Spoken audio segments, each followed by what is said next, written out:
With the problem of excessive waste, what are some things that we can do in our gardens to help reduce it? Well, surprisingly, there's a lot that we can do. So I've come up with my top tips to help you get started. There are 3 key R's that can help point us in the right direction, and they are reuse, reduce, and recycle. And one of the first things that we can often find ourselves throwing away are empty plastic pots.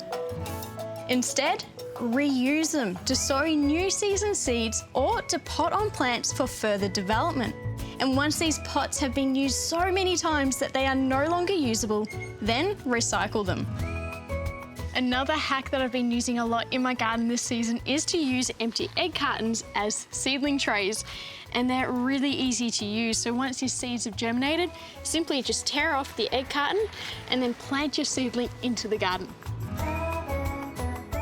If you are like me and love feeding your garden and end up with a few empty fertiliser containers, well, save them. They make great weeding buckets, which you can never have enough of. To reduce food waste, don't throw it away. Instead, you can establish a compost heap, or if you've got a worm farm, you can feed those scraps to your worms, and over time, that will turn into beautiful compost or even vermicompost that you can use in your garden. If you find yourself with a lot of clippings, you can chop them up into small chunks and pop them in your compost heap.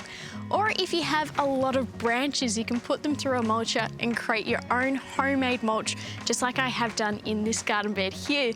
But there is another way that you can use branches in the garden.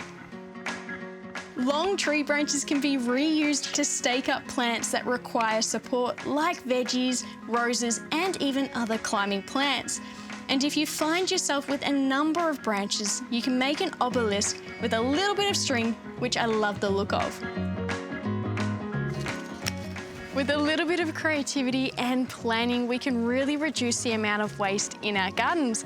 So reusing plastic pots when we can, using plant clippings when we can, and recycling correctly will make a huge difference to everything around us and in our gardens as well.